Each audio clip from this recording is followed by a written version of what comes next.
আমি মুগ্ধ আমরা একসাথেই এর আগেও বিভিন্ন আন্দোলনে শরীক হয়েছে, যেগুলো আমাদের কাছে যৌক্তিক মনে হয়েছে। মেয়েরা যে কপালে টিপ পরে সেই টিপের জায়গা দিয়ে গুলিটা ঢুকেছে, টিপের থেকেও ছোট হয়ে, এবং ডান পাশে কানের পিছন দিয়ে এখান দিয়ে একবারে এত বড় ছিদ্র হয়ে বের হয়ে গিয়েছে। এবং আমি ইসিজিতে নিজের চোখে দেখেছি যে একদম ফ্ল্যাট লাইন, কোনো রিয়াকশন নাই। তারপরে আমি কনফার্ম হতে পারছি যে হ্যাঁ ও আসলেই নাই।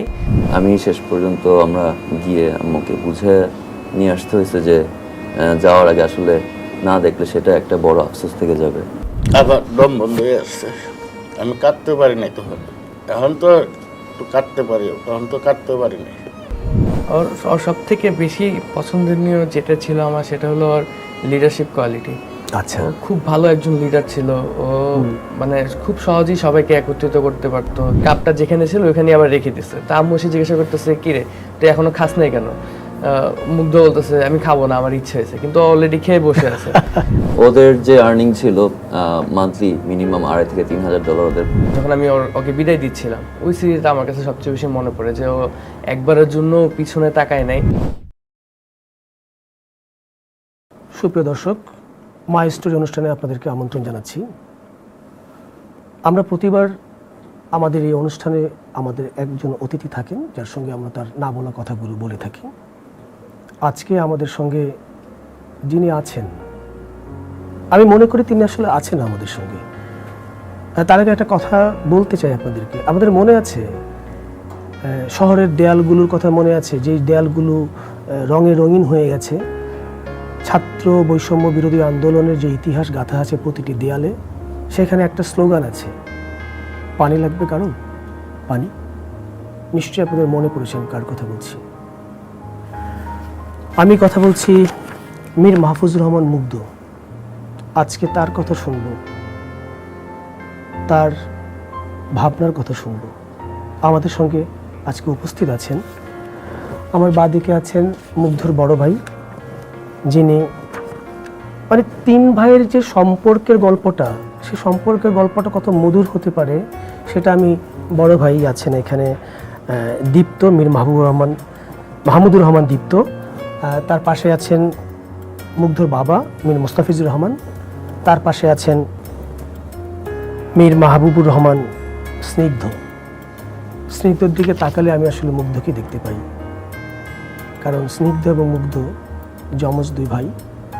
আমার কাছে মনে হচ্ছে, একটু আগেই বলেছি যে মুগ্ধ আমাদের মাঝেই আছে, স্নিগ্ধর মাঝে আমরা মুগ্ধকে খুঁজতে পাই, এবং ওর আদর্শ, ওর চেতনা সব কিছুই আমরা দেখতে পাই। আমরা সেই বিষয় নিয়ে বিশদ আলোচনা করব আপনাদের সঙ্গে।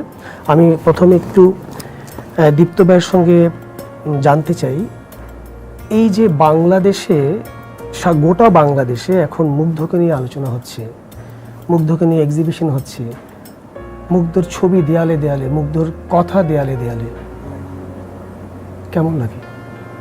ভাই হিসেবে তো আসলে এটা গর্বের বিষয়। মানুষ জানতে পারতেছে তার সম্পর্কে, তার দেখানো পথে যদি নিজেকে উজ্জীবিত করতে পারে, সেটা আসলে ভালো লাগা কাজ করবে। কিছু জিনিস আছে যা মাঝে মধ্যে খারাপও লাগায় আসলে। কিছু খবর আসে যে কিছু মানুষ এখনো তাদের এই শহীদদের নাম ব্যবহার করে, যেমন মীর মুগ্ধের নাম ব্যবহার করে, আপু সাইদের নাম ব্যবহার করে, অন্যান্য শহীদদের নাম ব্যবহার করে এখনো জমি দখলের কিছু প্রক্রিয়া, যে একটি বোর্ড টানিয়ে রাখা তাদের নামে, যাতে সেইটুকু তাদের দখল থাকে। এই ধরনের কোনো কিছু আসলে কিন্তু তারা চায়নি, তারা চেয়েছে মানবিকতাগুলো। তো অনুরোধ থাকবে যে এ ধরনের কোনো কিছু দেখলে আসলে নিজে থেকে এগিয়ে আসা, যাতে এ ধরনের জিনিসগুলো থেকে আমাদের দেশ থেকে বন্ধ হয়, এবং মানুষ সত্যির অর্থে মানবিকভাবে বেড়ে উঠতে পারে, এবং একে অপরকে সাহায্য করার মাধ্যমে আমাদের জীবনগুলো সুন্দর করে চলতে পারি। না, সেটা তো ডেফিনেটলি সেই আদর্শের কথার জন্য তো আজকে তাদের রাজপথে নামা এবং তাদের এই আন্দোলন সঙ্গে শরিক হওয়া। আমি একটু যদি জানতে চাই মুগ্ধর বিষয়ে, মুগ্ধর বেড়ে ওঠা, মুগ্ধর পড়াশোনা, বা মুগ্ধ কেমন করে আসলে এই জায়গাটায় এলো। আপনার কি তিন ভাই? হ্যাঁ, আপনি বড়? জি। মুগ্ধ আর ও হচ্ছে এই প্রায়। আচ্ছা, একটু মজা লাগতেছে যে ঠিক কতদিনের বড় ছোট, মানে কতদিনের, মানে কত সেকেন্ডের বা মিনিটের? আমরা আসলে সিজারে হয়েছি। আচ্ছা, তো একজনকে উঠিয়ে রেখে আরেকজনকে উঠাতে যতক্ষণ সময়, বাহ, তো আপনারা বলতে পারেন 1 মিনিটের। 1 মিনিটের। এই যে 1 মিনিটের বড় ছোট একজনকে ট্রেতে করে এনে যখন দেখালো এবং আরেকজনকে আনতে গেল, এই যে মাঝখানে যে সময়টুকু, এর মাঝখানে যে একজন এখন নাই হয়ে গেল, কেমন লাগে আপনার অনুভূতিটা? এই অনুভূতি আসলে বলে প্রকাশ করার মতন না। মায়ের গর্ভের থেকে আমরা দুজন একসাথে, এবং আমাদের জন্ম একসাথে হয়েছে, কিন্তু মৃত্যুটা আসলে আল্লাহ একসাথে লিখে রাখে নাই। তো আমার মতন দেখতে আমারই যমজ ভাই, যার সাথে আমি মায়ের গর্ভ শেয়ার করেছি, তাকে যখন হসপিটালের বেডে ওই অবস্থায় দেখেছি, তাকে যখন আমি নিজের হাতে কবরে শুয়ে দিয়ে এসেছি, আসলে এই অনুভূতি যার সাথে না হয় সে বাদে আর কেউ এটা বুঝতে পারবে না, এবং পৃথিবীর কেউই এটা বলে ভাষায় প্রকাশ করতে পারবে না। আচ্ছা, এই যে আমি এই ঘটনাটা ঘটার আগে, মানে মুগ্ধ কি যেই আন্দোলনটা তৈরি হলো, বৈষম্য বিরোধী ছাত্র আন্দোলন, সে আন্দোলনে কি শুরু থেকেই মুগ্ধ ছিল, সক্রিয় ছিল? হ্যাঁ, মুগ্ধ শুরু থেকেই সক্রিয় ছিল, এবং বিভিন্নভাবে আন্দোলনের হেল্প বলেন বা মানুষদেরকে উজ্জীবিত করা বলেন, সব কিছুতেই তার অংশগ্রহণ ছিল। সে প্রথমে সশরীরে অংশগ্রহণ না করলো, তার সোশ্যাল মিডিয়ার মাধ্যমে, তার বিভিন্ন স্ট্যাটাসের মাধ্যমে সে চেষ্টা করেছে মানুষকে উজ্জীবিত করার জন্য। ফোন কলের মাধ্যমে তার ইউনিভার্সিটির জুনিয়রদেরকে উজ্জীবিত করার চেষ্টা করেছে। ইভেন সে যেহেতু খুলনা ইউনিভার্সিটির কনভেনার ছিল, তাদের ব্যাচের একটা ফান্ড থাকে, সেই ফান্ড থেকেও সে আন্দোলনে শরিক হওয়ার জন্য, সে ফান্ড থেকে টাকা কালেক্ট করার জন্য উদ্যোগ নিয়েছিল। বিভিন্নভাবে সে আন্দোলনে শরিক ছিল। আচ্ছা, ধরুন আমি যতটুকু জানি, মানে মুগ্ধ খুলনা বিশ্ববিদ্যালয় থেকে বেরিয়ে উনি বিউপিতে সর্বশেষ অধ্যয়ন করছিলেন। তো ওনার যে কেরিয়ার, তাতে আসলে বিসিএস নিয়ে, মানে কোটা আন্দোলনের যে বিষয়টা, এটা কিন্তু উনি না জড়ালেও পারতেন। মানে ওনার ফিউচারটা আসলে আমি মনে করি মানে বিসিএস এর দরকার ছিল না। তো সেখান থেকে কি চেতনায় আসলে তিনি এই জায়গায় যুক্ত হলেন? এখানে আসলে ওদের যে আর্নিং ছিল মান্থলি মিনিমাম $2,500 থেকে $3,000 ওদের পার পারসন। মানে কি মানে এই আর্নিংটা কিভাবে হলো? মানে কি ওরা ফ্রিল্যান্সিং করতে, আচ্ছা, ফ্রিল্যান্সিং এর থ্রুতে টোটালি $2,500 থেকে $3,000 পার মান্থলি ইনকাম, যেটা আসলে আমার স্যালারি থেকে অনেকাংশে দেখা যায় যে বেশি। তো সেক্ষেত্রে আসলে ওদের এই ধরনের কোনো চিন্তা ছিল না যে সরকারি চাকরিতে যেতে হবে বা কোটা সংস্কারের মাধ্যমে ওদেরকে সুযোগ পেতে হবে, এই ধরনের কোনো কিছু আসলে ছিল না। কিন্তু ছিল হচ্ছে গিয়ে মানুষের প্রতি এবং আমাদের পরবর্তী জেনারেশনের প্রতি চিন্তা থেকে, যে এখন যদি আমরা স্টেপ না নিই বা তারা যদি স্টেপ না নেয় বা তারা যদি এই ধরনের কাজের মধ্যে যেটা রাইট অধিকারের জন্য কাজ না করে, তাহলে পরবর্তী প্রজন্ম তার জন্য ভুক্তভোগী হবে। তার দায়িত্ববোধের জায়গাটা ভীষণ রকমের প্রখর ছিল আসলে। মানে সে শুধু তার নিজের জন্য লড়াই না, অন্যের অধিকারটাকে আদায় করার জন্য যে মাঠে নামার যে বিষয়টা, সেটাতে উনি সচেতন ছিলেন। এক্স্যাক্টলি, এটা সে প্রথম থেকেই এ ব্যাপারে বেশ সচেতন, এবং তার ইউনিভার্সিটি থেকে শুরু করে তার প্রত্যেকটা জায়গাতেই সে অধিকারের ব্যাপারে বেশ সচেতন ছিল। খুলনা ইউনিভার্সিটিতে যে কনভেনার হয়েছিল, তখন তো সে ছাত্রদের প্রতি সর্বোচ্চ পদে থেকে কাজ করছে, যে ছাত্রদের প্রতি একটা নৈতিক দায়িত্ববোধ, ওইটাই তার বেশি কাজ করছে। আরেকটা বিষয়, যে আমরা ধরেন আন্দোলনে সামনের সারিতে স্লোগান দিয়ে যাওয়া বা এই যে নিজের অধিকারের জন্য, যে ওই সময়ে যদিও তার ভাবনার মধ্যে সেই ব্যাপারগুলো ছিল, আমরা জানতে পারলাম, কিন্তু হঠাৎ করে যে উনি পানি নিয়ে বেরোলেন সকলের জন্য,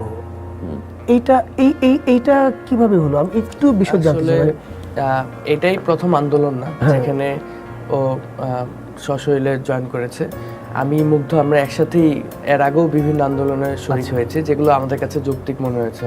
যেমন 2018 সালে নিরাপদ সড়ক আন্দোলন, তারপরে এর আগে যে কোটা আন্দোলন হয়েছিল, তখনও আমরা সবসময়ই মানুষের ফেয়ার রাইটস নিয়ে আমরা সোচ্চার ছিলাম।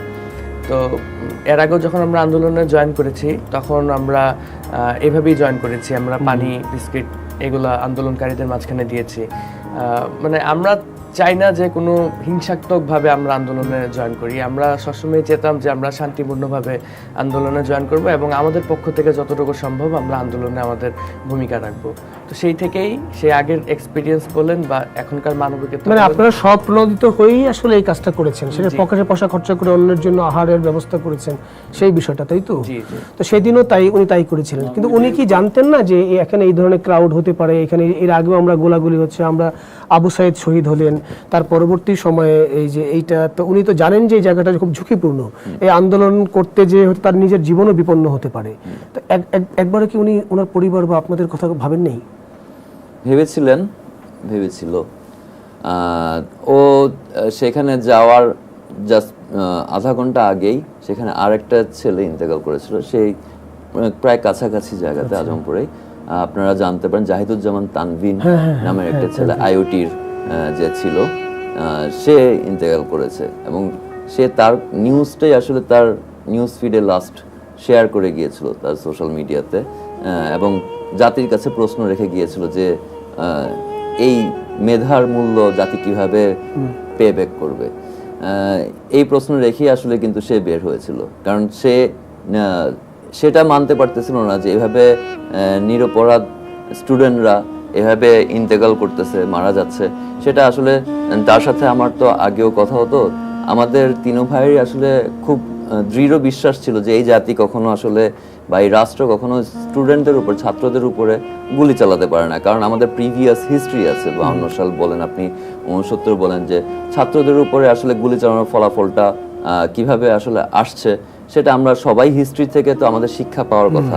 সেই হিসাবে আসলে দৃঢ় বিশ্বাস ছিল, ওই দৃঢ় বিশ্বাস থেকে আসলে মানে আর যাই হোক না কেন অন্তত ছাত্রদের গায়ে গুলি চালানো হবে না, এটা আসলে সে মানতে পারতেছিল না।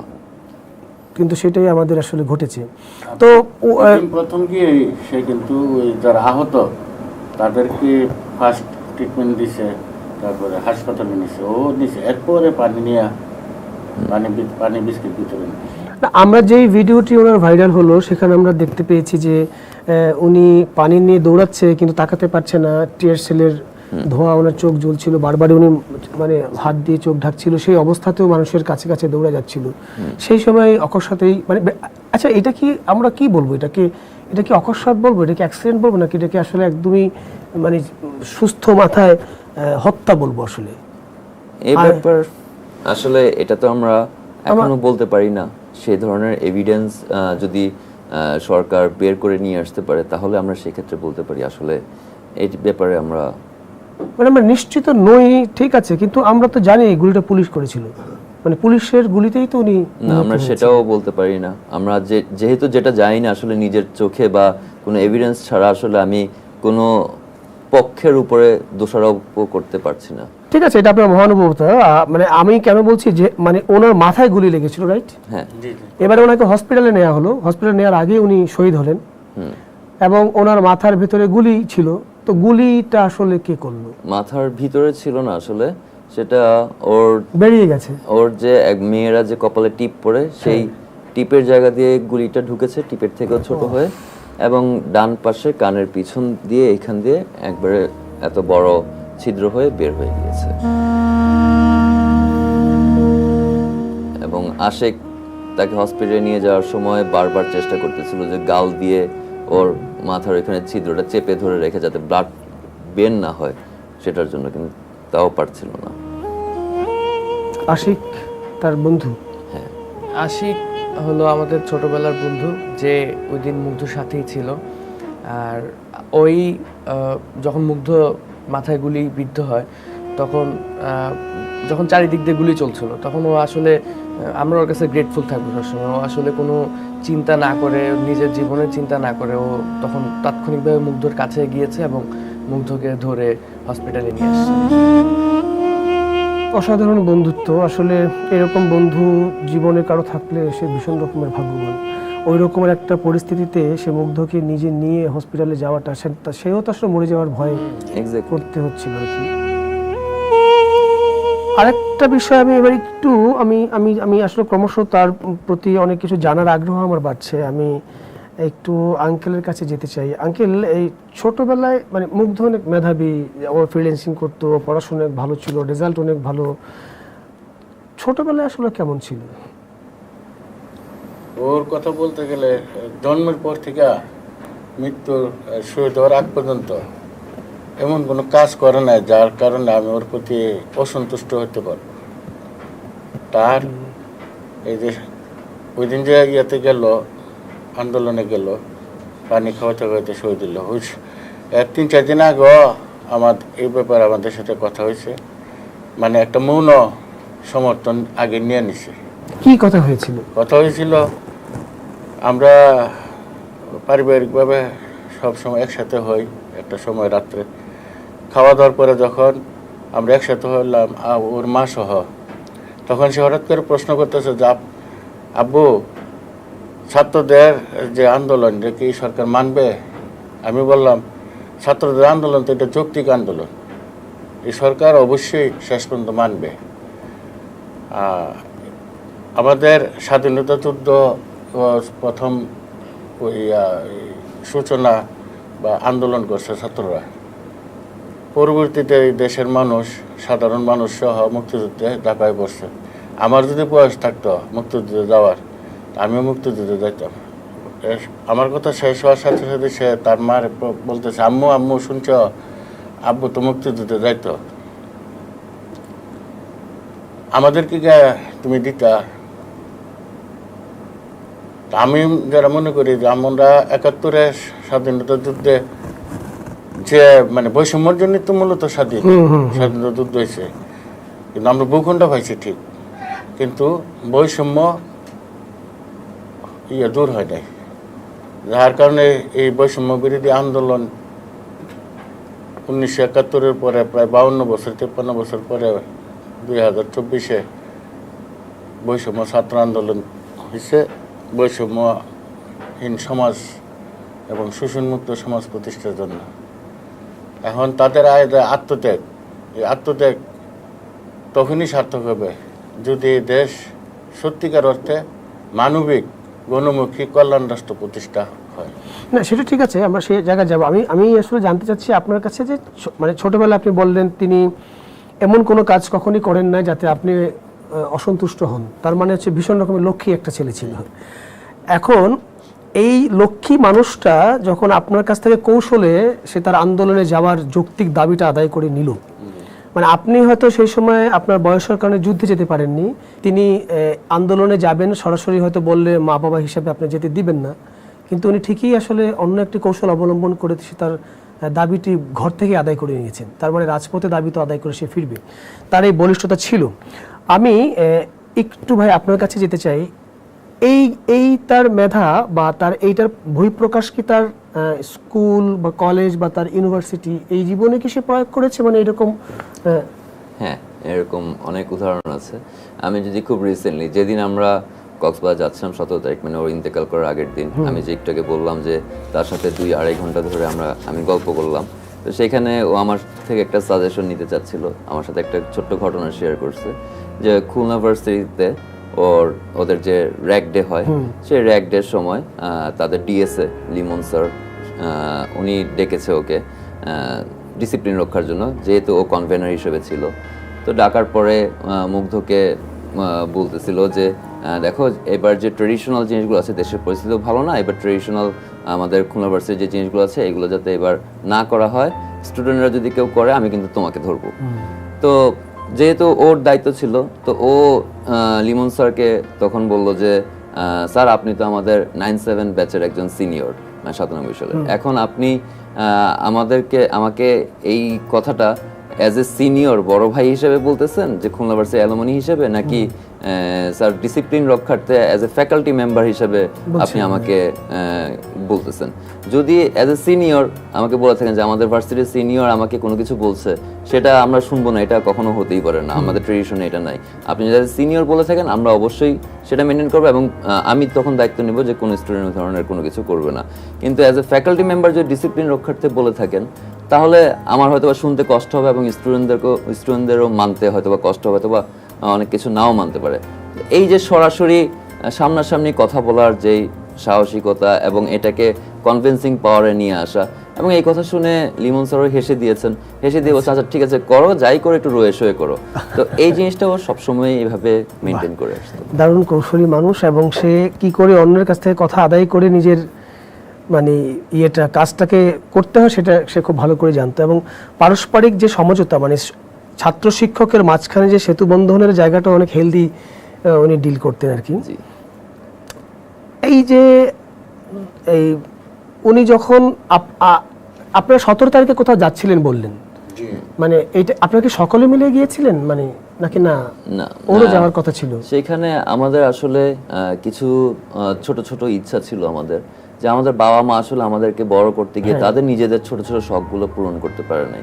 তো আমরা তিনও ভাইয়াদের আমাদের চিন্তা ছিল যে আমাদের বাবা মায়ের ওই ছোট শখগুলো আস্তে আস্তে পূরণ করা।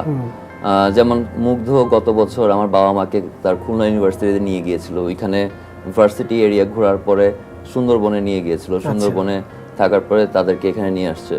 তো আমার এবার কথা ছিল যে আমি আমার বাবা মাকে নিয়ে কক্সবাজার যাব। আমার মা আজ পর্যন্ত কখনো কক্সবাজারের সমুদ্র সৈকত দেখে নাই। আচ্ছা আচ্ছা। তো আমার শ্বশুরের পোস্টিং উখিয়াতে হওয়ার কারণে এটা আমাদের প্রি স্কেজুল ছিল, এটা যে আমরা সেখানে যাব, আমার বাবা মা সহ সবারই যাওয়ার কথা। কিন্তু আমরা ব্যক্তি স্বাধীনতায় বিশ্বাস করি, যে কারণে যাওয়ার 3 দিন আগে মুগ্ধ আমাকে, স্নিগ্ধ এবং দুজনে আমাকে জানায় যে ওদের একটা স্কেজুল আছে যেটা টাঙ্গুয়ার হাওরে যাওয়ার কথা 20 তারিখে। ওদের বন্ধু বান্ধবদের 11 জন বন্ধু বান্ধবদের টাঙ্গুয়ার হাওরে যাওয়ার কথা। তো ওরা যেহেতু আগেও কক্সবাজার গিয়েছে এবং ওরা বন্ধুদের সাথে টাঙ্গুয়ার হাওরে যেতে যাচ্ছে, যেমন স্নিগ্ধ আগে টাঙ্গুয়ার হাওরে গিয়েছে এবং ওই মুগ্ধকে সবসময় আসলে খেপাতো যে তুই টাঙ্গুয়ার হাওরে না গেলে লাইফের একটা বড় জিনিস মিস করবি। তো সেই জন্য এইবার মুগ্ধরই অ্যারেঞ্জমেন্ট ছিল যে টাঙ্গুয়ার হাওরে যাবে, সেই জন্য ওদের টিকিট কাটা ছিল, বোট ভাড়া করা ছিল, সবকিছুই করা ছিল। তো সেজন্য আমরাও আসলে পরিবার থেকে আমরা সবসময় সাজেশন দিই, অ্যাডভাইস দিই একজন আরেকজনকে, আমার বাবা মা সবাই, আমরা যেহেতু জয়েন্ট ফ্যামিলি। বাট ডিসিশন নেওয়ার দায়িত্ব আলটিমেটলি থাকে ব্যক্তি নিজের।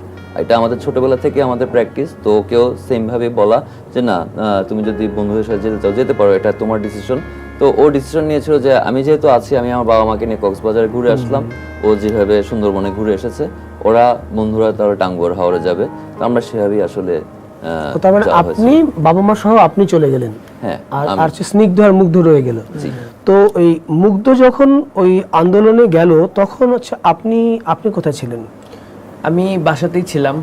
মুগ্ধর ইনসিডেন্টটা হয় 18 তারিখে, আর 16 তারিখেই আমার একটা বাইক অ্যাক্সিডেন্ট হয়, যার কারণে আমার হাতে ব্যথা পাই এবং হাতে 5টা সেলাই লাগে এই আঙ্গুলে। তো 17 তারিখে আমার এই আঙ্গুলটা আবার ড্রেসিং করানো হয়, যেহেতু নতুন নতুন ব্যথা, আবার নখের ব্যথা, এই জন্য সেদিন আমার খুব হাতে ব্যথা ছিল, যার কারণে ও যখন যায় তখন আমাকে বলছিল যে চল যাই। তো আমি আবার ওকে বলছিলাম যে আমার হাতে ব্যথা, তো এই ব্যথা নিয়ে আমি তোদের সাথে জয়েন করলে আমি দৌড়াদৌড়ি করতে পারবো না, উল্টানো তোরা আমাকে নিয়ে হ্যাসেলে পড়বি, এর চেয়ে ভালো তোরা যা, আর আমি যদি একটু পরে বেটার ফিল করি তাহলে আমি তোদের সাথে জয়েন করতেছি। এই জন্যই আমার আর ওর সাথে ওই দিন যাওয়া হয় নাই। আপনি তো গেলেন না, উনি বের হলেন। উনি বের হওয়ার কতক্ষণ পরে আপনি এই সংবাদটা শুনলেন? ও বের হয়েছে 3:30টার দিকে, আর আমি ওর এই সংবাদটা পেয়েছি এক্স্যাক্টলি 6টার সময়। 6টার সময় আমাদের যে ফ্রেন্ড আশিক ওর সাথে ছিল, ও আমাকে ফোন দিয়েছে, ফোন দিয়ে বলতেছে যে মুগ্ধর গুলি লাগছে, তুই তাড়াতাড়ি ক্রিসেন্ট হসপিটাল আয়। ঠিক এভাবেই বলছে, কোনো প্যানিক না বা কোনো কান্নাকাটি না। আমিও মনে করছি যে ওর হয়তো বা রাবার বুলেট লাগছে, আশিক মনে হয় রাবার বুলেটের কথা বলছে। তো এইটাই ভেবেই আমি গিয়েছি। আচ্ছা, আপনি সরাসরি হসপিটালে গেলেন? জি, আমি সরাসরি হসপিটালে গিয়েছি এবং হসপিটালে যাওয়ার পর আমি দেখি যে ও একটা বেডে শুয়ে আছে, এমনভাবে শুয়ে আছে ইউজুয়ালি যেভাবে ঘুমায় সেভাবেই শুয়ে আছে। আমি ওর সাথে সবসময় ঘুমাই, আমি দেখি ও কীভাবে ঘুমায়। তো সেভাবেই শুয়ে আছে এবং মাথার মধ্যে একটা ব্যান্ডেজ করা, আর কিছু না, আর বডির কোনো জায়গাতে কোনো ব্যান্ডেজ নেই, কিছু না। আমি হয়তো বা মনে করছি রাবার বুলেট লাগছে মাথাতে, হয়তো বা মাথা ফাটছে বা মাথাতে আঘাতপ্রাপ্ত হয়েছে, যার কারণে ওখানে শুয়ে রেস্ট করতেছে। তো আমি ওর কাছেও যাই নাই, আমি দেখতেছি ডাক্তার কাজ করতেছে, আমি ওর বেডের পাশেই আরেকটা বেড ছিল, ওখানে বসে আছি যে আমি ডাক্তারের কাজ করতে দিই। আপনি যখন গেছেন তখন ডাক্তার আসলে ব্যান্ডেজ করছিলেন? না, ব্যান্ডেজ অলরেডি হয়ে গেছে এবং ডাক্তার অন্য পেশেন্টদেরকে দেখতেছে যারা ইনজুর্ড। ছিল তাদেরকে দেখতেছে। তাকে বেডে রাখা আছে, হ্যাঁ, বেডে রাখা মুগ্ধকে আছে। বেডে রাখা আছে এবং মুগ্ধকে আর দেখে তার মনে যে বন্ধু আশিক, তিনি তখন কোথায় ছিলেন? আশিকও আমার সাথে ছিল। কিন্তু সে আপনাকে বলেনি যে মুগ্ধ নেই? না, আশিক আমাকে একবারের জন্য বলে নাই যে মুগ্ধ নেই, বা হয়তোবা ওর তখন সাহসই আসতেছিল না যে আমাকে বলবে, এই নিউজটা আমাকে দিবে। এই জন্য আশিক আমাকে একবারের জন্য নিজের মুখে বলে নাই যে মুগ্ধ নেই। আমি বেডের পাশে বসে আছি, আশিকও আমার সাথেই বসে আছে এবং ওর মানে চোখে আমি কোনো মানে পানি দেখতে পারি নাই। অথবা ও আমার সামনে স্ট্রং থাকার ট্রাই করছে যাতে আমি ব্রেকডাউন না করি। ও কিভাবে ফেস করবে আমাকে এটাও চিন্তা করতেছিল তখন। তো 5 মিনিট ধরে বসে আছি, ডাক্তারের মতন কাজ শেষ করে 5 মিনিট পরে এসে আমাকে বলতেছে আমরা ওর ইসিজি করিয়েছি এবং ওর ইসিজির কোনো রিয়াকশন নাই, ওকে ডেড ডিক্লেয়ার করছে। করার পর তারপর আমি ফার্স্টে শক খাইছি, আমি বিশ্বাস করিনি, কারণ দেখে মনে হচ্ছে ঘুমাচ্ছে যেভাবে ইউজুয়ালি সবসময় ঘুমায়। আমি ডাক্তারকে আবার বললাম যে আপনি আমার সামনে ইসিজি করান এবং আমি নিজে দেখবো ইসিজিতে কি আসতেছে। ডাক্তার নিজে আমার সামনে আবার ইসিজি করেছে। হসপিটালের ডাক্তাররা খুব কোঅপারেটিভ ছিল, আমাকে খুব সুন্দরভাবে হ্যান্ডেল করেছে এবং আমার সামনে আবার ইসিজি করেছে এবং আমি ইসিজিতে নিজের চোখে দেখেছি যে একদম ফ্ল্যাট লাইন, কোনো রিয়াকশন নাই। তারপরে আমি কনফার্ম হতে পারছি যে হ্যাঁ ও আসলেই নাই। তারপরে আসলে কি হয়েছে না হয়েছে আমার এক্স্যাক্টলি খেয়াল নাই। আমার শুধুমাত্র এতটুকুই মনে আছে যে আমি ওকে জড়ায় ধরছি, জড়ায় ধরে আমি জাস্ট কান্নাকাটি করছি, ব্রেকডাউন হয়ে গেছি। এরপর আমি কাকে ফোন দিছি, কে আমাকে ফোন দিছে, কে কি বলছে, এগুলো আমার আসলে এক্স্যাক্টলি আমার খেয়াল নাই। আপনি যখন ওর কাছে গেলেন, আপনি ব্যান্ডেজ তখন খুলেছিলেন? ব্যান্ডেজ খুলি নাই। আমি যখন ওর কাছে গিয়েছি, যেহেতু তখনও ওর রক্ত পড়তেছিল অ্যান্ড ডাক্তাররা আমাকে নিষেধ করছিল ওর ব্যান্ডেজ খোলার জন্য, কারণ ব্যান্ডেজ খুললে রক্ত আরো জোরে বের হবে। তো এই জন্য আর ব্যান্ডেজ খুলি নাই। ও যেভাবে ব্যান্ডেজরত অবস্থায় ছিল সেভাবেই ওকে নিয়ে আমি বাসায় চলে আসছি অ্যাম্বুলেন্সে করে। হসপিটাল থেকে বাসায় নিয়ে চলে আসলেন। আপনারা কখন জানলেন এটা? মানে ওর মাধ্যমে জানলেন নাকি? হ্যাঁ, স্নিগ্ধর মাধ্যমে। স্নিগ্ধ মানে আমার মা এবং বাবাকে নিয়ে তখন মাত্র মেরিন ড্রাইভে পৌঁছিয়েছি সারাদিন রেস্ট নেওয়ার পরে। তো আমার মা মাত্র আমার ওয়াইফের সাথে এখানে যাচ্ছে, তখনই ও ফোন দিল। ফোন দেওয়ার পরে তখন ও আমাকে বলছে যে ভাইয়া মুগ্ধ রাবার বুলেট খাইছে। ও ফার্স্টে রাবার বুলেট ওইটাই বলছে যে রাবার বুলেট খাইছে, তো তাড়াতাড়ি বাসায় আসো, হ্যাঁ ইমিডিয়েট এখনই ব্যাক করো। তো তখন হচ্ছে আমার মা মাত্র আমার ওয়াইফকে বলতেছিল যে দেখছো আল্লাহর কত সুন্দর সৃষ্টি, এইভাবে কত সুন্দরভাবে দিয়ে রাখছে আর আমরা দেখি নাই এতদিন। এর মধ্যে ও এটা বলতে বলতে ও কান্না করে দিয়ে বলতেছে ভাইয়া মুগ্ধ বলে আর নাই, আমি কিছু বুঝতেছি না, তুমি এখনই যে হোক বাসায় আসো।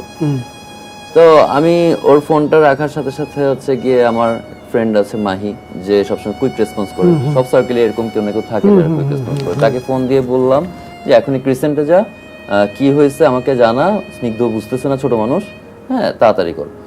ও গিয়ে আমাকে 5 মিনিটের মধ্যে ও হসপিটালে পৌঁছে ও আমাকে কনফার্ম করছে যে আসলে মুগ্ধ নাই।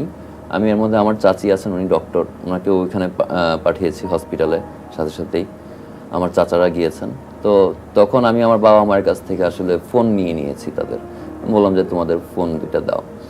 দেওয়ার পরে আমার বাবা মা জিজ্ঞেস করতেছিল ফোন কেন নিচ্ছিস, তো বললাম যে মুগ্ধ হুড়াহুড়ির মধ্যে পড়ছে, আহত হয়েছে, তো এখন বোঝা যাচ্ছে না কি অবস্থা, তো তোমরা এখন ফোন দিলে ওইখানে ব্যবস্থা নিতে মানে কাজ করতে অসুবিধা হবে, আপনি আপনার মতো করে ম্যানেজ করছিলেন, ফোন আমার কাছে থাকুক, আমি একা হ্যান্ডেল করি জিনিসটা। কারণ আমার মা হচ্ছে হার্টের পেশেন্ট, ওনার হার্টে সমস্যা আছে, অনেকটুকু হার্ট কাজ করে না।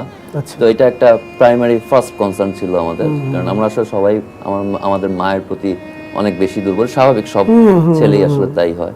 তো এভাবে ফোন নিয়ে নেওয়ার পরে এভাবে ধীরে ধীরে আসার ব্যবস্থা করা। তো এর মধ্যেও সমস্যা হচ্ছে যে কক্সবাজারে সকাল থেকে আসলে ইন্টারনেট নাই, শুধু ব্রডব্যান্ড ছিল, কারণ এখানে মোবাইল ইন্টারনেট নাই। তো আমরা কোনো ধরনের নিউজ কোনো কিছু পাচ্ছিলাম না। ওই সময় তো আসলে নেট সব শাটডাউন করা, হ্যাঁ নেট শাটডাউন করা ছিল। তো সেখান থেকে হচ্ছে গিয়ে আমি আমার যেখানে সিনিয়র আছেন তাকে কল দিয়েছি এবং আমার শ্বশুরকে কল দিয়েছি গাড়ি অ্যারেঞ্জ করার জন্য, যে আমরা এখনই কক্সবাজার এয়ারপোর্টে যাব, ফার্স্ট ফ্লাইটে আমরা চলে যাব। তো যেহেতু টিকিট কাটতে পারতেছি না, আমার সিনিয়রকে কল দিয়েছি, উনি চেক করে জানলো যে কক্সবাজারে হচ্ছে অনেক আগে থেকেই সন্ধ্যার পরে কোনো ফ্লাইট টেক অফ করে না 6টার পরে। তো কক্সবাজারে তখন ফ্লাইট নেই, তখন অলরেডি 6টা পার হয়ে গেছে। তো গাড়ি আমরা তখন চিটাগংয়ের দিকে নিলাম, যে চিটাগং থেকে ফার্স্ট ফ্লাইট যেটা পাবো সেটাতে চলে আসবো। তো তখন আবার খোঁজ নিয়ে জানি চিটাগং থেকেও হচ্ছে কি 9:30 মানে 9:35 লাস্ট ফ্লাইট, এরপরে আর ফ্লাইট নাই। তো আমরা তখন ঠিক করলাম যে গাড়িতেই যাব, আমার সিনিয়র নিজেই গাড়ি ড্রাইভ করে যাবেন, এভাবে করে ঠিক করা হলো। তো আমাদের আরেকজন সিনিয়র আছেন আতিক স্যার, উনি ইমার্জেন্সিগুলো হ্যান্ডেল করেন, ইউজুয়ালি দেখা যায় বেশ সাহায্য করেন। উনি আমাকে ফোন দিলেন এবং উনি আমার সাথে অ্যাডভাইস করলেন যে সকালবেলা 6:30 ইউএস বাংলা একটা ফ্লাইট আছে, সেটাতে আমরা গেলে বরং ভালো হয়, কারণ এখন রাস্তার কন্ডিশন ভালো না, অলরেডি খুবই খারাপ অবস্থা। তো সেখানে রাস্তায় যদি কোথাও আটকে যায়, যেহেতু আমার মা এবং আমার ওয়াইফ আমার সাথে আছেন, রাস্তায় কোথাও আটকে গেলে বরং আরো আমাদের লেট হয়ে যাবে। আমাদের বাসা যেহেতু উত্তরা, ফ্লাইটে গেলে 6:30, ফ্লাইটে গেলে 7:30 সময় আমরা এয়ারপোর্টে নামলে 8টার মধ্যে বাসায় চলে যেতে পারবো। তো এবার সাজেশন করেন এবং উনি তখন ফ্লাইট টিকিট কাটতে বসেন, আমি তার এই সাজেশনটা নেই ভালো অ্যাডভাইস হিসেবে। তো কিন্তু টিকিট কাটতে বসে পেমেন্ট করতে গিয়ে তখন ব্রডব্যান্ডও অফ হয়ে যায়, তো আমরা টিকিটও পাইনি। তখন ডিউপির যে ওর ডিপার্টমেন্টাল চেয়ারম্যান আছেন কর্নেল জুবাইর স্যার, উনি কল দিয়েছিলেন। তো উনি তখন কিভাবে হেল্প করতে পারে জানতে চেয়েছেন। তখন আমি একটা হেল্পই চেয়েছি যে কোনোভাবে যদি ঢাকায় টিকিটের ব্যবস্থাটা করা যায় তাহলেই হবে। তো উনি তখন গ্রাউন্ডস ম্যানেজারের সাথে, ইউএস বাংলা গ্রাউন্ডস ম্যানেজারের সাথে কথা বলে আমাদের জন্য ম্যানুয়ালি অ্যারেঞ্জ করে দিয়েছেন এবং আমরা হাতে লেখা বোর্ডিং পাস নিয়েই আসলে ঢাকায় আসি। এর মধ্যে আমার বাবা জিজ্ঞেস করেছেন যে কি হয়েছে, সেটা তো প্রতি ঘন্টায় ঘন্টায় আসলে আমি আপডেট দিচ্ছি যে হ্যাঁ এখন একটু ক্রিটিক্যাল কন্ডিশন বলতেছে, কিছু বোঝা যাচ্ছে না, কোথায় ব্যথা পাইছে বোঝা যাচ্ছে না। তারপর এক সময় বললাম যে হ্যাঁ মাথায় আঘাত পাইছে, আমার বাবা জিজ্ঞেস করছে মাথায় আঘাত পাইছে না অন্য কোথাও, মানে উনি শিওর হতে যাচ্ছে যে আসলে কি হচ্ছে, উনি তো আসলে কিছুটা বুঝেন। তো প্রতি ঘন্টা ঘন্টা আপডেট দিয়ে আসলে আমার মাকে আস্তে আস্তে প্রিপেয়ার করা, কারণ উনি একবারে হঠাৎ করে শক নিতে পারবেন না। তো এটা বলতে বলতে এর মধ্যে আমার বাবা জিজ্ঞেসও করেছেন যে আসলে ও আছে নাকি নাই। আমি হয়তো শুনেও না শোনার ভান করে চলে আসছি। একে তো নিজের ভাইয়ের শোক, নিজে কাঁদতেও পারতেছি না, এদিকে বাবা মাকে ট্যাকল করা লাগতেছে, আসলে নিতে পারারও একটা ক্ষমতা থাকে। আমার মা কান্না করে দিছে যখন আমি এটা না শোনার ভান করে চলে আসছি, কান্না করে দিয়েছে আমার এই ছেলেটা সবচেয়ে বেশি নামাজি, আমাকে সবসময় এসে নামাজের জন্য ডাকে, হ্যাঁ আল্লাহ এত নিষ্ঠুর হবে না, ইনশাল্লাহ ও ঠিক হয়ে যাবে। মানে কিছু জিনিস আছে আসলে বুঝতে পারলেও মানুষ মানতে চায় না, এই ধরনের একটা সিচুয়েশন চলে আসে। তো আপনারা তাহলে হচ্ছে 19 তারিখে ঢাকায় পৌঁছালেন? 19 তারিখ সকালে ঢাকায় পৌঁছালেন। আপনি যখন 18 তারিখে ওকে হসপিটাল থেকে বাসায় নিয়ে আসলেন, তারা আসতেছে না, তাদের সঙ্গে কমিউনিকেশনটা হচ্ছিল বা তারা 19 তারিখ এই মাঝখানের সময়টুকু আপনি তখন কি করছিলেন, মানে আপনি কিভাবে সামাল দিচ্ছিলেন আসলে? আমার সাথে তখন আমার চাচা চাচিরা ছিল এবং আমার আর মুগ্ধ যারা ফ্রেন্ডরা, আমরা ছোটোবেলার ফ্রেন্ডরা ছিলাম, তারা আমার সাথে তখন ছিল। ওই টাইমটা তারা আমাকে অনেক হেল্প করছে, স্পেশালি আমার যে ছোটোবেলার ফ্রেন্ডরা আছে তারা। আমি মানে আমার মনে আছে আমি সারা রাত ধরে মুগ্ধর যে গাড়িতে ওকে রাখা ছিল সেই গাড়ির পাশেই আমি বসেছিলাম এবং রাতে ভাই আমার ফ্যামিলি মেম্বাররা না আসা পর্যন্ত আমি সেখান থেকে উঠি নাই, সেখানেই সারা রাত বসেছিলাম এবং সারা রাত মানে আমার কাছে এটাই মনে হচ্ছিল যে হয়তোবা এটা একটা দুঃস্বপ্ন, হয়তোবা স্বপ্ন, কোনো এক সময় ঘুম ভাঙবে আমার, আমি উঠে দেখবো এটা একটা দুঃস্বপ্ন ছিল। তো এইসব চিন্তা করতে করতে আর মুগ্ধর সাথে আমার যে স্মৃতিগুলো লাস্ট যখন বের হয়ে যাচ্ছে, আন্দোলনে যখন শরিক হতে যাচ্ছে, তখনকার স্মৃতিগুলো আমার সবসময় খালি মাথার মধ্যে ঘুরতেছিল। অ্যান্ড এভাবেই আমার সারা রাত আমি সারা রাতের মধ্যে অনেকবার ওর মুখ খুলে ওকে দেখছি, তারপর আবার নিজের মতন চিন্তা করেছি, এভাবেই আসলে আমার সারা রাত কেটেছে। এখানে আপনার ওর বন্ধু বান্ধব থেকে শুরু করে ওদেরকে অনেকবার বাসায় নিয়ে যাওয়ার জন্য চেষ্টা করেছিল রাত্রেবেলা, আমাকে পরে জানায়, কিন্তু কেউ আসলে ওরা যায় নাই। ওদের একটাই কথা ছিল যে মুগ্ধ নিচে থাকবে আর আমরা উপরে শুয়ে এখন আরাম করে ঘুমাবো, এটা আসলে আমরা পারবো না, কারণ ওদের ছোটবেলা থেকে একসাথে বড় হওয়া, ওদের যে বন্ধু বান্ধব এরা আসলে আমাদের পরিবারের একটা অংশ। ওরা যখনই আসে, বাসায় আসে, আমাদের পরিবার আমরা যেভাবে থাকি তারাও ঠিক সেভাবে আমাদের বাসায় রান্নাঘর থেকে নিজেরা নিয়ে খাওয়া দাওয়া করে, নিজেরা নিজের মতন থাকে, যখন চলে যাওয়ার সময় তারা নিজেদের মতন চলে যায়। আসলে আমাদের এভাবেই বেড়ে ওঠা। আঙ্কেল যখন পৌঁছলেন, আপনারা তো 19 তারিখে আসলেন, আপনি কি তখন কি আসলে বুঝতে পেরেছিলেন যে যে ও আর নাই? এই আমি গাড়ির থেকে নামেই যখন দেখছি শত শত মানুষ চারিদিক দিয়ে, তখন আপনার বাসার সামনে? হ্যাঁ, এই আমার ভাইয়ের বাসায় রাখা হয়েছিল। আমি গাড়িতে নেমে যখন দেখছি মানুষ, শত শত মানুষ, তখন আমি দেখে বুঝছি যে না। এরপরে আমি আর বলতে পারি।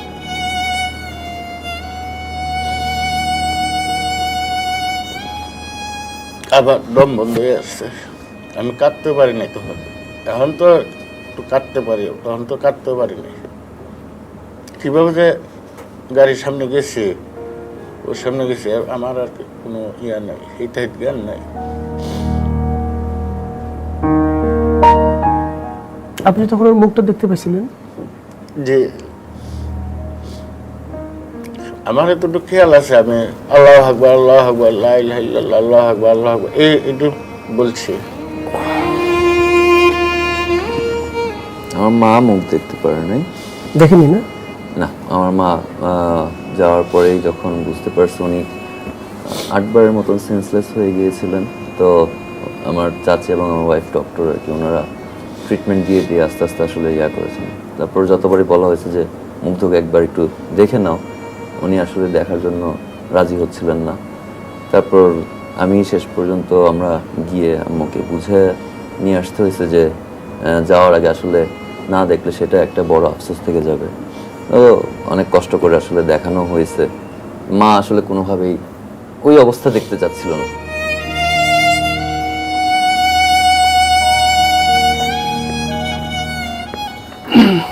আমি আসলে কথা বলার খুঁজে পাচ্ছিলাম না। একটা জিনিস খুব জানতে ইচ্ছে করছে, আপনাদের 3 ভাইয়ের মধ্যে খুব ভালো সম্পর্ক ছিল না?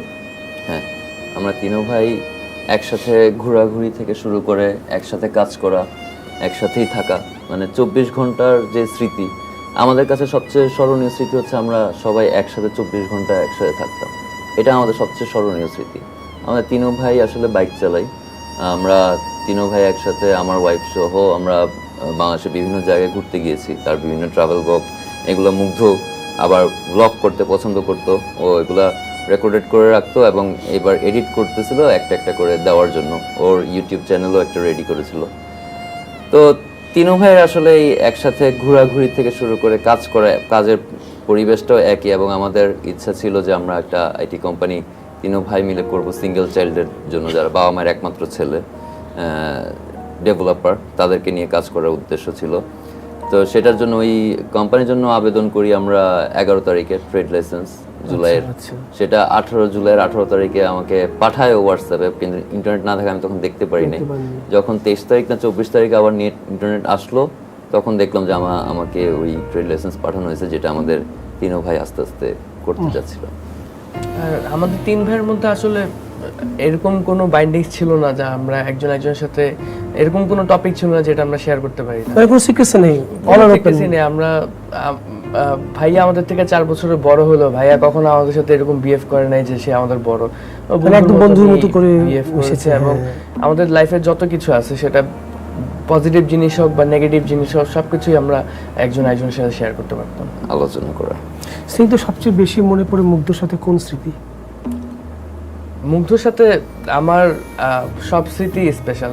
জন্ম থেকেই যেহেতু ওর সাথে আমি একসাথে, কিন্তু সবচেয়ে বেশি মনে পড়ে ওর সাথে আমার স্মৃতিটা, যেটা হলো ও যখন চলে যাচ্ছিল, বাসার থেকে বের হয়ে আন্দোলনে চলে যাচ্ছিল, আমি দরজার ওখানে গিয়ে ওকে বিদায় দিয়ে দরজা লাগানোর জন্য যখন আমি ওকে বিদায় দিচ্ছিলাম, ওই স্মৃতিটা আমার কাছে সবচেয়ে বেশি মনে পড়ে। যে ও একবারের জন্য পিছনে তাকায় নাই, ও একবারে হেঁটে নেমে চলে গিয়েছে, মানে নিচে চলে গিয়েছে, একবারের জন্য পিছনে তাকায়। নর্মালি হয় ও সবসময় পিছনে তাকায় বা ডাকে বা কোনো একটা কাজের জন্য আবার ফেরত আসে কোনো কিছু রেখে গেলে, কিন্তু ওই দিন এরকম ও মানে নেমে চলে গিয়েছে, একবারের জন্য পিছনে তাকায় নাই, একবারের জন্য আবার কিছু বলে নাই, কিছু বলেও নাই। আপনি যদি দেখেন আসলে সে আবু সাইদ ইন্তেকাল করলো, যে সে আবু সাইদের বোনের যে আহাজারির যে ভিডিও এবং আবু সাইদের যে ভিডিও, সেটাও 16 তারিখে শেয়ার, মানে সোশ্যাল মিডিয়াতে দেয়। এরপরে এরকম ধাপে ধাপে যেই সমস্যাগুলো চোখের সামনে আসতেছিল, আসলে এই জিনিসগুলো দেখতে দেখতে ও আসলে আর মানে সহ্য করতে পারতেছিল না জিনিসগুলো, যে এইভাবে স্টুডেন্টদের উপর আসলে অত্যাচারটা ও নিতে মানতে পারছে না, সে পারতেছিল তার না। জায়গা থেকে নিতে পারছিল না। তা আমার কাছে জি। স্ট্যাটাস দিছে সে। আচ্ছা, না আমার কাছে মানে উনি যতটুকু আন্দোলনের মানুষ ছিলেন, ঠিক পাশাপাশি ভীষণ রকমের মানবিক মানুষও ছিলেন। মানে আমরা কি হয় যে আন্দোলন করছি, স্লোগান, মিটিং, মিছিল, সবাই ওই ওই জায়গাটায় ফোকাস থাকে, কিন্তু এর মধ্যে আসলে কিছু মানুষ থাকে যে আচ্ছা ও এতক্ষণ ধরে কথা বলছে, এতক্ষণ ধরে হাঁটছে, ওর টেস্টটা পায় নাই বা ওর কি একটু খিদে লাগে নেই, এই জিনিসগুলো কিন্তু কনসার্ন থাকে না যে গ্রুপের মধ্যে। আমার কাছে মনে হচ্ছে মুগ্ধ সেই মানুষটা যে আসলে আন্দোলনের জোয়ারে যেমন নিজেকে সামিল করতে পছন্দ করতে, ঠিক পাশাপাশি তার পাশের জন কি অবস্থায় আছেন সেটা খুব খেয়াল রাখতেন। হ্যাঁ, এই জিনিস নিয়েও ওর সাথে আমার কথা হয়েছে। ওই যে বললাম যে আগের দিনও আমরা গল্প করতেছিলাম, তো সেটা নিয়েই কথা বলতেছিল যে ভাইয়া এখন মানুষগুলা কেমন হয়ে গেছে, দেখো যে একেবারে নিজের গায়ের উপরে না আসা পর্যন্ত একজন আরেকজনকে সাহায্য করতে যায় না। কিন্তু আমাদের তো সামাজিকতার উদ্দেশ্য এটা না, আমরা সমাজে বাস করি, সমাজে আসছে যে একে অপরকে তার বিপদে আপদে সাহায্য করে আমরা সুন্দর একটা জীবন যাপন করব, এই উদ্দেশ্যে আসা। নাহলে তো আমরা সে আদিকালের মতন আমরা থাকতে পারতাম যার যার জীবন নিয়ে। তো এই যে এই মানবিকতা জিনিসটা, এটা কেন মানুষের মধ্যে থেকে উঠে যাচ্ছে সেটা আসলে খুবই কনসার্নের বিষয়।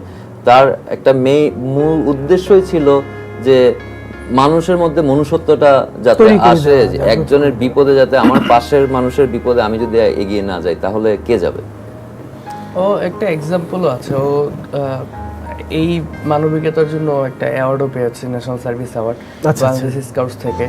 এটা বনানীতে এফআর টাওয়ারে যে অগ্নিকাণ্ড হয়েছিল, তোমার মনে আছে, সেই অগ্নিকাণ্ডেতেও খুব গুরুত্বপূর্ণ ভূমিকা পালন করেছে ফায়ার সার্ভিসের সাথে রেস্কিউ এবং আগুন নেভানোর কাজে, যার কারণে এইটার স্বীকৃতি স্বরূপ বাংলাদেশ স্কাউটস থেকে ওকে ন্যাশনাল সার্ভিস অ্যাওয়ার্ডও দেওয়া হয়েছে। আসলে কথা হলো কি, এটা হলো পারিবারিকভাবে যদি ছেলেদের মেয়েদের শিক্ষা দেওয়া হয়, যেমন আমি ওইভাবে চেষ্টা করছি। এক নম্বর হলো সততা, আর তার পাশাপাশি আমি স্কাউটে দিয়ে রাখছি, এই জন্য উৎসাহিত করছি বিভিন্ন স্কাউটের বিভিন্ন ক্যাম্পিং বা যেমন দেশের বিভিন্ন দুর্যোগ, খরা, বন্যা, এইসব ব্যাপারে এরা যেন এগিয়ে যায়। তাহলে স্কাউটের মাধ্যমে তো এইগুলি করা হয়। আমি স্কাউটের জন্য ওরা আমি বেঞ্চিতে করেছি, রাজকের স্কাউট ছিল না, ওদেরকে দিয়েছি স্কাউটে। মানে শুরু থেকে একজন বাবা হিসেবে আপনি আসলে এদেরকে তৈরি করে নিয়েছেন। এইভাবে যদি গইরা তোলা যায় তাহলে সে প্রকৃতি শিক্ষাটা পাবে, সততার পাশাপাশি মানবিকতা। মানে নিজের জন্য ভাববেন, আসলে আশেপাশের মানুষ, এটা আসলে যেটা এখন আমাদের একেবারে কমতির দিকে। পারিবারিক শিক্ষা যদি প্রত্যেক পরিবার থেকে এভাবে শিক্ষা দেওয়া হয় তাহলে একটা দেশের পরিবর্তন সম্ভব। আর নাহলে রাষ্ট্র ওইখান থেকে রাষ্ট্র পরিচালনা করে, কিন্তু এইভাবে একটা জাতি একটা না, সেটা তৈরি হয় না কখনো, কারণ রাষ্ট্রের পাশাপাশি তো আসলে মানুষদের তো দায়িত্ব থাকে, রাষ্ট্র সবকিছু করে দেয় না। যে উদ্যোগ নিতে হবে, হ্যাঁ, উদ্যোগ সবাইকে আমাদের যার যার জায়গা থেকে নিতে হবে। এই ক্ষেত্রে হচ্ছে যে বাবা তার ছোট্ট যেই আর্নিং আছে সেখান থেকেও সবসময় আমাদেরকে তার পকেটের টাকা থেকে অল্প আয় থেকেই টাকা দিয়ে দিত, যে কোনো ক্যাম্পে যদি যেতে হতো স্কাউটের ওদের আমার বিএনসি বেলায়, যে যাও গিয়ে শিখে আসো, আসলে মানুষকে কিভাবে সাহায্য করতে হয় সেটাও শিখার ব্যাপার আছে। তুমি এখন শিখতে পারলে প্রয়োজনের সময় তুমি চিন্তা ভাবনা কম করে আসলে তখন সঠিকভাবে সাহায্য করতে পারবা। এটা আসলে ছোটবেলা থেকে প্র্যাকটিস করানো। এই যে আমরা এই আন্দোলন, তারপরে মুগ্ধর মতো আরো যারা শহীদ হলেন, বা এখন যে জায়গায় এসে আমরা দাঁড়িয়েছি, আমরা এখনো দেশের সংস্কার চলছে, বা মুগ্ধর মতো আরো যারা আত্মত্যাগ করেছে, এখন আপনারা মুগ্ধর ভাই হিসেবে বা মুগ্ধর বাবা হিসেবে এটাকে কিভাবে দেখেন? মানে আন্দোলনে মুগ্ধ, আবু সাইদ সহ আরো অনেক শহীদ হয়েছে এবং হাজার হাজার আহত হয়েছে। তো আমরা চাই মুগ্ধ, আবু সাইদ ব্যতীত আরও যারা শহীদ হয়েছে তাদের স্টোরিগুলো যাতে উঠে আসুক, আমরা যাতে তাদের সম্পর্কে জানতে পারি, তাদের থেকে অনুপ্রেরণা নিতে পারি। হয়তোবা মুগ্ধ, আবু সাইদের কথা বেশি বলা হচ্ছে কারণ তাদের কথাগুলো সামনে এসেছে, তাদের ভূমিকাগুলো সামনে এসেছে, কিন্তু আরও যারা শহীদ হয়েছে তারাও সেম ভূমিকাই রেখেছে, সমান ভূমিকাই রেখেছে। তো আমাদের ইচ্ছা যে তাদের কথাগুলো, তাদের স্টোরিগুলো যাতে সামনে আসুক, আমরা যাতে তাদের থেকেও কথা শুনতে পারি, তাদের থেকে অনুপ্রেরণা নিতে পারি।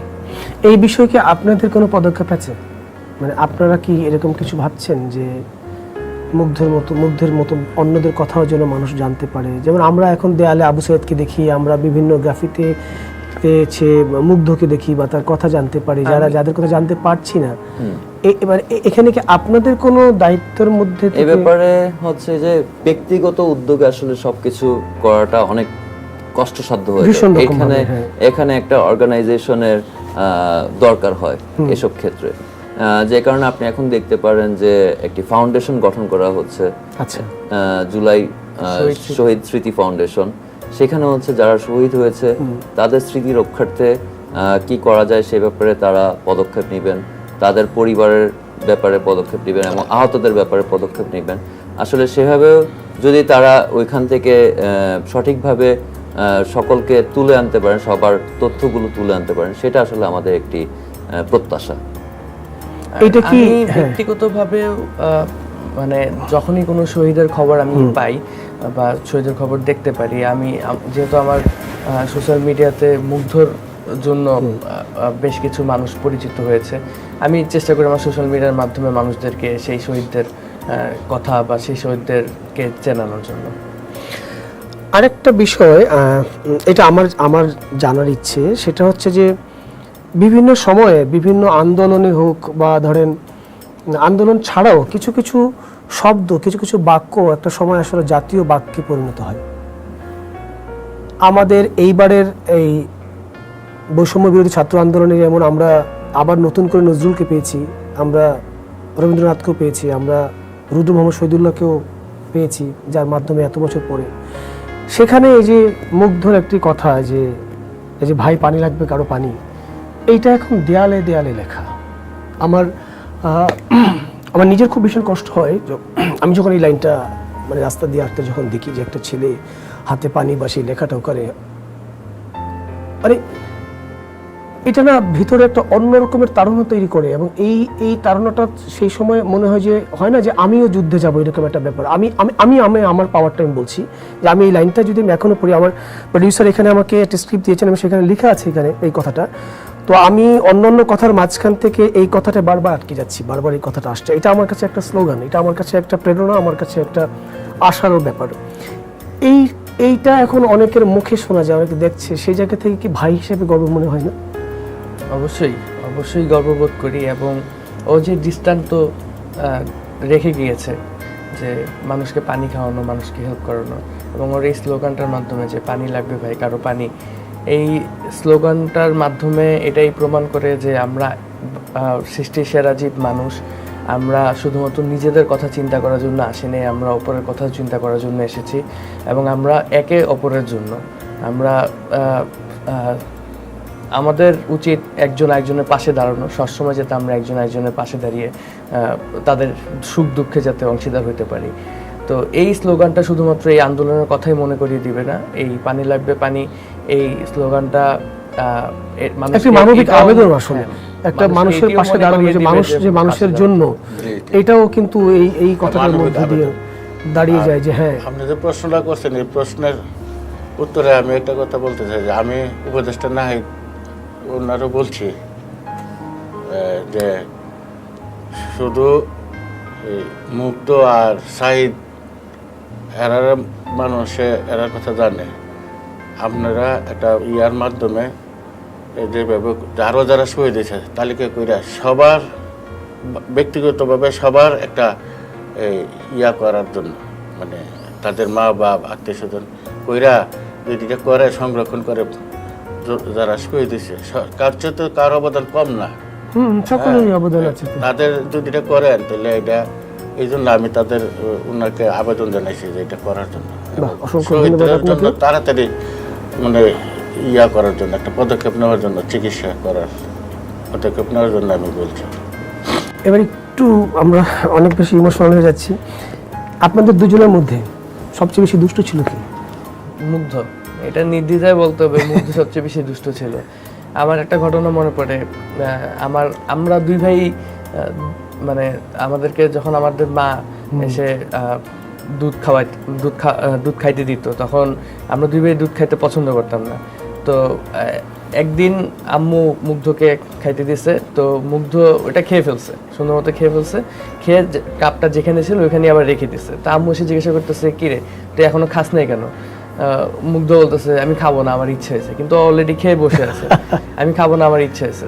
তো আম্মু যখন কাছে গিয়ে দেখছে যে কাপ খালি, তখন আম্মু বলতেছে যে তুই আমার সাথে মজা নিচ্ছিস না, এরকম মজা নিবি না, এটা বলে মানে এরকম দুষ্টামি করতো সবসময়। ফ্যামিলি সব মেম্বারদের সাথেও দুষ্টামিতে খুব প্রাণবন্ত ছিল সব জায়গায় আর কি এরকম। আপনি বলেন আপনার তিন ছেলে অনেক লক্ষ্মী, হ্যাঁ বেশি লক্ষ্মী ছিল মুগ্ধ, আপনার কাছে মনে হয়েছে ও কেন লক্ষ্মী ছিল? মানে ওর কি ভালো লাগতো আপনার সবচেয়ে বেশি? ওর সবচেয়ে বেশি ভালো লাগতো যে তার একটা সবসময় হাসি মুখ থাকতো, মানে কথা বলতেছে ডান চোখে আর মুখে হাসতো, কথা বলার সময় হাসতো, এগুলো সবচেয়ে ভালো লাগতো। আর দ্বিতীয়ত হলো এমনি তো সব দিক দিয়ে ভালো ছিল। আমার তিন ছেলে তা বলতো যে একজন তো একজন ভালো, তো ওর একটু ব্যতিক্রম ছিল। আসে না কিছু কাজে ব্যতিক্রম থাকে, যেমন মনে করেন নামাজ, এরা নামাজ পড়ে কিন্তু অনেক সময় ওয়াক্তরা তো গুরুত্ব দেয় না। ও দেখা গেছে যে সারা তো ফ্রিল্যান্সিং কইরা ফজর নামাজ পড়ে ঘুমাইতো, এটা আমার কাছে বেশি ভালো লাগতো।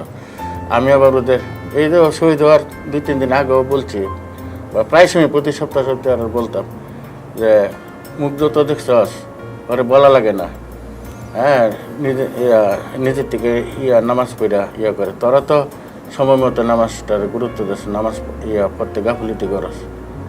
ওরে উদাহরণ দিয়ে আমি ওদেরকে করতাম, বলতাম।